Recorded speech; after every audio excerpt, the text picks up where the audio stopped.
Well, hello and welcome to episode 93 of the First Alert Weather Podcast. I'm Chief Meteorologist Mark Nelson here in the glorious TV broadcasting studios on the west side of Portland, KPTV. I'm here and you see Katie's here. Katie Zuniga, how you doing? Doing well. Had a nice day off. Enjoyed the sunshine. Good. Beautiful sunshine. And you're thinking, wait a minute, it's just the two of you? Well, we're texting with Camila here. She's trying to get her computer to work over in the weather center. I'm in this, this recording studio here in the other side of the building. So she hopefully will just suddenly pop in. But you know what? In the TV business, you know this, Katie. In the TV business, everything runs on a schedule, and we have about 30 minutes until our next show. So we're going to try to do a real quick podcast here. Yeah. Luckily, the weather's kind of slow, but what we do, you and I are both talkers. Yes. So we should have no problem filling until Camila gets on. So we're going to jump right into it. So here is our outline. If you listen to us like I do, I listen to it on the way home. We're going to cover 4 different kind of items here. Some of them go together. The dry spell has arrived. The sunshine has arrived. That's item number 1. And how warm? So how does this upcoming warm spell, this begun, I guess, how's it going to compare historically? I think those numbers are pretty interesting. Katie, you talked to somebody, a gardening person, right? Yesterday, yes. Okay. I'm working on a gardening story that'll be airing here in the next week and a half. So I have some gardening tips here to talk about for those that are itching like me to get out into the garden. She has notes ready to go. And then the long range outlook. What are we seeing now once we get past this warmer weather? So let me just jump right in here, change my graphic. Here we go. Okay, here are the official highs. 66. I would say that we overachieved, right? 66. We were going 65. You were thinking maybe we went 66. I was thinking we went 65. I feel like we had 66 at one point. Although models were showing cooler, we did. We had a 67 like on Monday, I think. Yeah, we had it a little higher toward the beginning of the week. Yeah. So 66, but our own graph model and the other global models, most of them were going like 60 to 63 today. So I would say we overachieved because every spot in the metro area was 63 to 66 degrees this afternoon. Notice the average high 57. So today was is that my next graphic? Let's see what the next one shows. Okay. Today was the warmest day since December 4th. And that was the day that we had the Pineapple Express. I think we had several Pineapple Expresses in early December. And we had a south wind, and that was 67 degrees was our warmest December temperature ever. I remember that day. I remember that. Yeah, that was a crazy warm day. So that was the warmest day. Today was. We're recording this on Thursday, the 14th. The warmest day in 3 months. I guess a little over 3 months. I got a few more numbers here. I see someone. There she is. There she is. She's going to turn her mic on. And this is like having a guest star come on. This is like way back during Melrose Place in the 90s when Heather Locklear would come on. Instead, we've got Camila. She is fumbling with her equipment there. She's getting all ready. She's very excited. I don't know if she can hear us yet. I hope she doesn't say anything offensive before she realizes she's on. Do I need to mute her? Maybe just to be safe. Camila, are you there yet? She's looking for the speakers. Okay. I guarantee. Well, while she's doing that, we will continue and look at the observations there. Oh my gosh, can I mute her? No. Anyway, wait, you're there. You can hear us, Camila? We can hear her. She just can't hear us. She's frustrated. Okay. This is funny. She's got her mic off right now, so that's fine. Okay. So what I wanted to point out was one of the reasons we overachieved, the east wind did punch through, made it out of the gorge and into the east side of the metro. So you see that temperature jump. At noon, it was only 50 degrees. And yet we ended up 16 degrees higher. So that's kind of what I call the east wind jump. You see the dew points take a drop as well from 37 to 28 between 3 and 5 p.m. So that's pretty classic. Spring and fall, that'll happen quite a bit when we have these warm spells. Okay, so we're going to just move on. You see some other highs in the area. The coastline looks really warm tomorrow. I think we're going to be around 70 out there, and I think we'll be around 70 here in the lowlands. So look at this. Oh, isn't that pretty? Yes, I'm so curious to see how this changed because the last time I looked at this map was on Tuesday. So I'm curious to see how it's changing now. It looks almost the same. Does it? Okay. There it is. So the high pressure centered offshore. And, this is sometimes called an omega block. You can see my cursor, right? It's kind of, I'm not zoomed out enough, but this is kind of the Greek letter omega. So it's a bit of a block in the atmosphere, high pressure. This is Thursday right now. And then this is what it looks like by Saturday. The center of the high pressure is a little lower heights, but it's much broader and covers all of the West Coast. I mean, the center of it is maybe over British Columbia. Mm-hmm. All right. So looks great. Sinking air, high pressure in the upper atmosphere, dries things out. So that's Saturday. Monday, it's a little bit to our east, centered right over Oregon, Washington, and Idaho.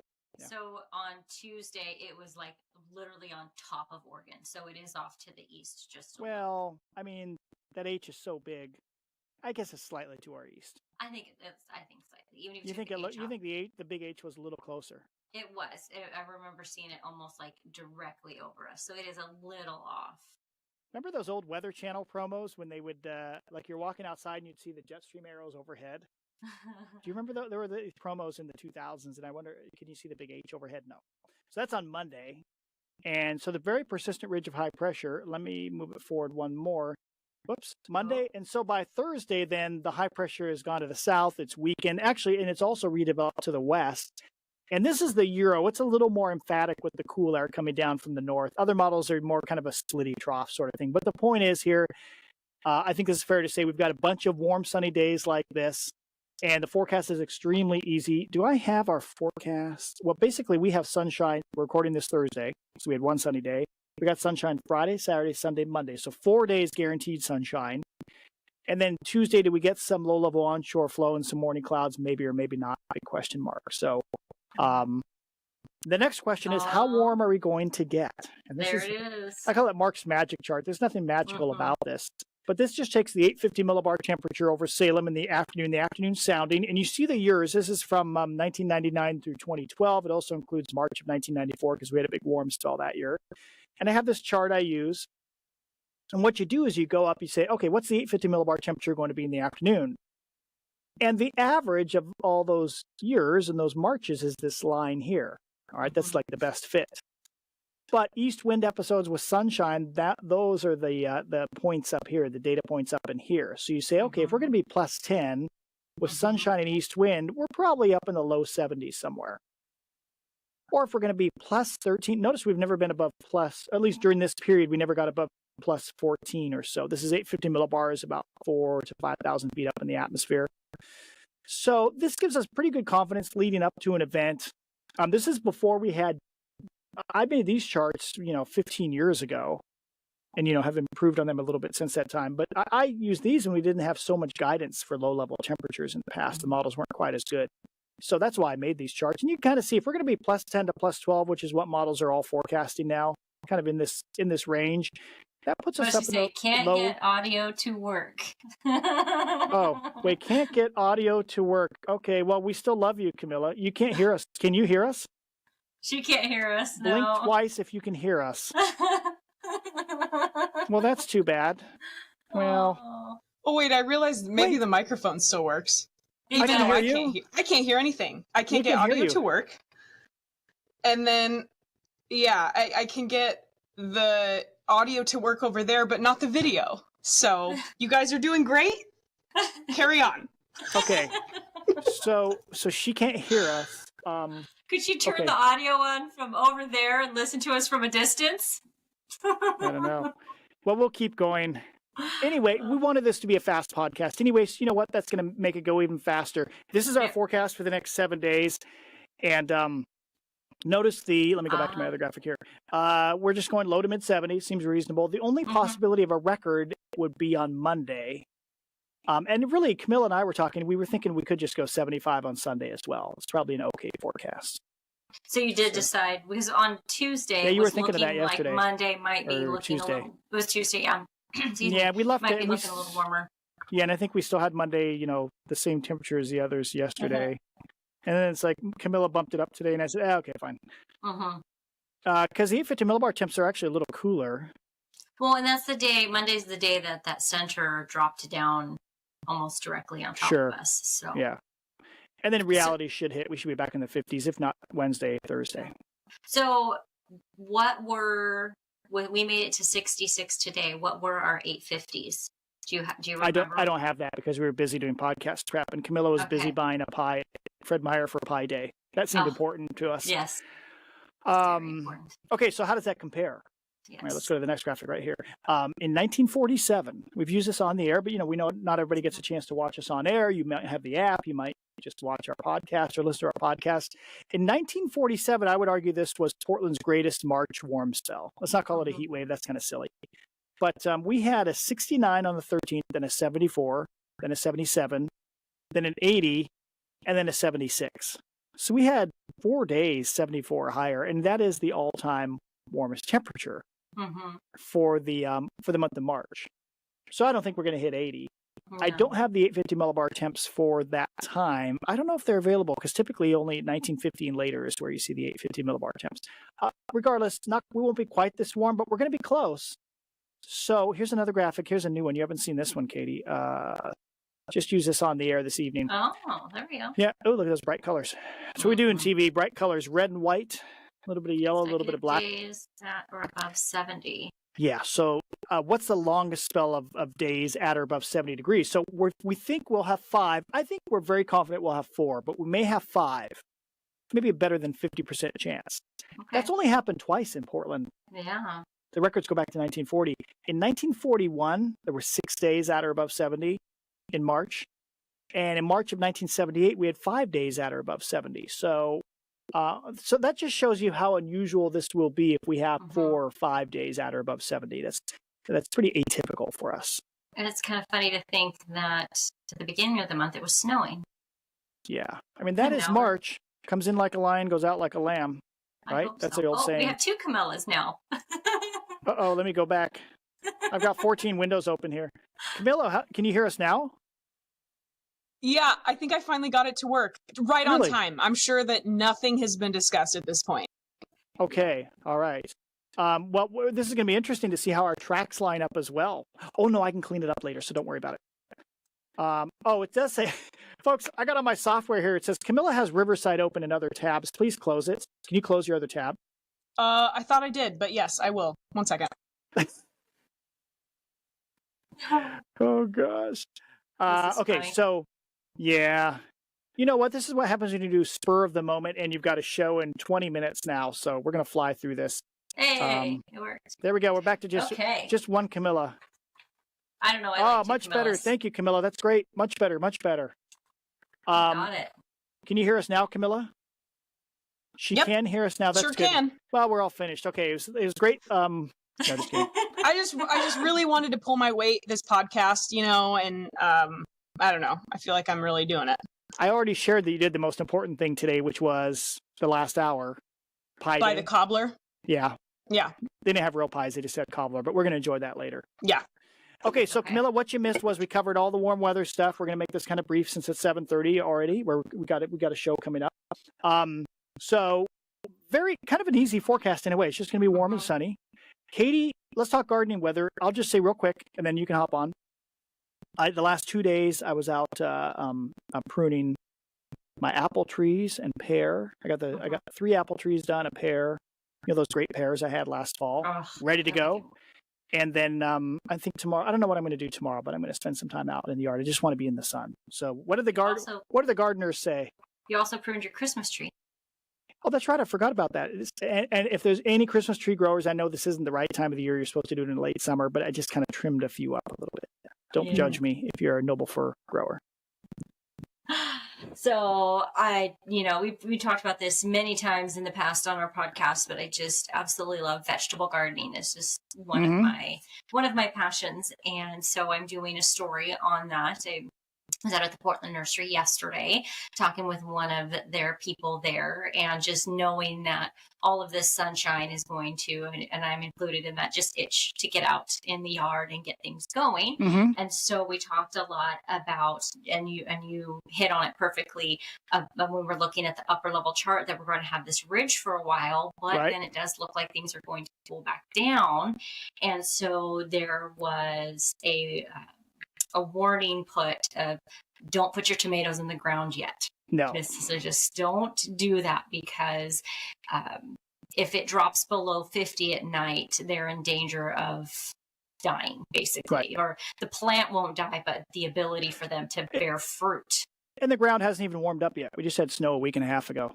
Exactly. And so, but she said, if you're itching to get into the ground, and that's where I brought my little notes because I didn't want to forget what she said. So in March, if you want to seed indoors, you can do things like broccoli, cabbage, cauliflower, celery, eggplants, peppers, and you can seed tomatoes indoors. But if you want to seed outdoor, is a great list of things: arugula, Asian greens, asparagus, chard, cilantro, choy, fava beans, garlic, kale, peas, potatoes, scallions, and spinach. And I think you covered all that. I was going to say, so that's the cold weather stuff, the stuff that can grow outside when it's cool and they can handle frost. But you're saying you should start the seeds of the warm stuff. Most people maybe have already started their tomatoes, but like the eggplant you mentioned, you're going to do that this year. So you start that stuff. You can do that inside now, and then it'll be ready for May. You can start seeding those inside, or if you have a greenhouse, because that will protect them from those colder temperatures that we could be potentially getting. And then she was saying the best things, like she hit at home: broccoli, peas, potatoes, and lettuce. She says those are gangbuster for doing right now, and especially lettuce in pots because they're shallow roots. And so they just get the rain ends up coming back, and you don't have to water them. And they go, it's not too hot. They like this, getting cooler climate. And she's like, you can just go have a fresh salad like every day. So That's super excited. I'm super excited about that. So I got my bean seeds and my lettuce seeds, and I was starting to clear things out today. So I should have some seeds out before I come back on Saturday.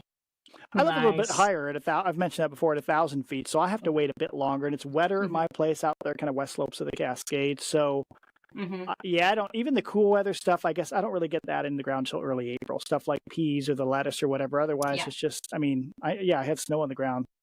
Yeah. Only 10, 12 days ago, and it's still I typically don't put my starts in the ground until May. And I'll keep them, depending, like I'll watch forecasts and stuff to see, where we're doing, but I won't put the real good things, but like the lettuce and the broccoli and the peas, those she said should be just fine. So I'm excited.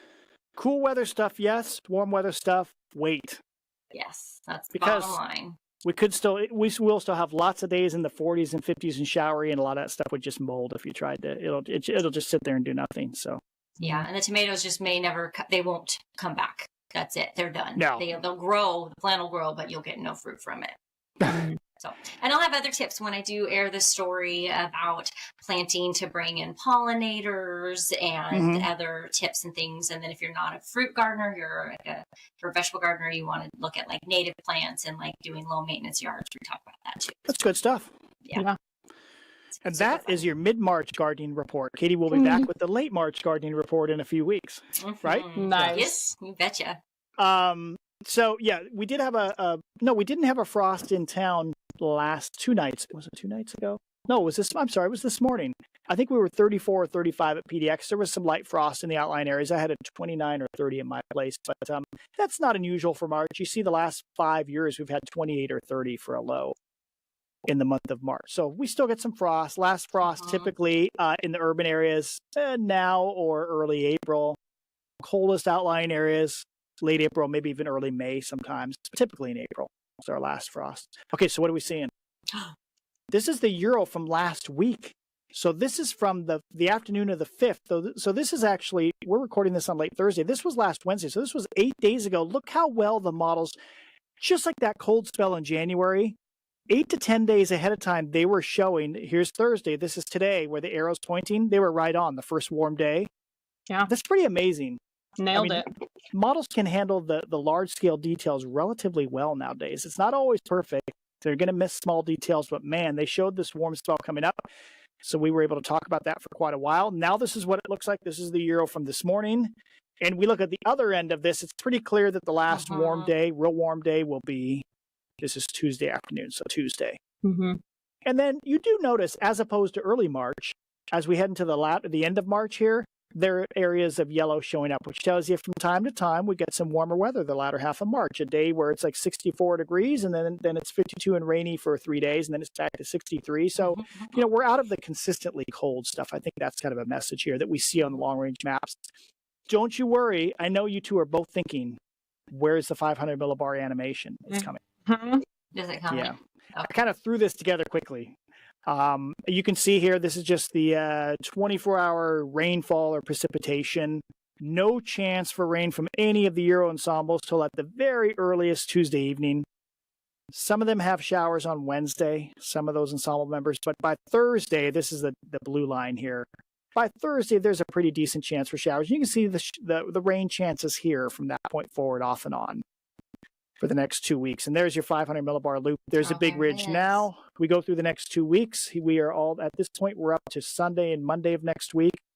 A little troughing, maybe over the northwest later next week. I think we've moved. Actually, this is the 5-day average. We get to the latter part of the month. It's a little troughy. The point is we don't see another big ridge after this. I think I summarized that well. So the next 7 days, this is the GFS ensemble precip. Next 7 days, we know it's going to be below average rain, right? Big ridge. But the 7 days following, about average, which says we'll probably go back to what we're seeing right now. We're not seeing extremely wet weather for the latter part of March, but we're not seeing a big ridge either. We think this is going to probably be a one-shot deal, which would make sense because it's so extreme, right? Right. Yeah. Oh, that was the end. That's all she wrote. That's all she wrote. So I think we've summarized things well. Everybody needs to be outside the next 4 days. Do not be inside. That's why we're recording this at kind of a funny time. Both Camila and I were like, don't really want to do this on a sunny Thursday morning. Yeah. Worked out great for me, I gotta say. Really my best podcast work to date. We're going to submit this one for, are there podcast Emmys? There should be. Yeah. Wait, when I held up the thing that I wrote on the napkin, that was backwards too, wasn't it? No, it wasn't. No. Oh, it wasn't? No. Oh, No. you could read it. Okay, Yes. cool. We could read it. If you were stuck inside a North Korean prison and would have written that for us, we would have seen it correctly. Awesome. Cool. And we would have tried to get you out. We would have sent somebody over there, some celebrity over there to try to get you out. That's fantastic. You're not in a North Korean prison. You're just in the Fox 12 studios. This is one of those podcasts where I really hope everyone listening is also watching, because that had to have been sheer entertainment. I think what this podcast is the height of professionalism for us in general. For sure. I hope our TV show at 8 o'clock goes better than this. I think it will. I don't know. It'll be hard to beat. All right. Well, we said it would be brief. I think we should wrap it up. We will be back next week.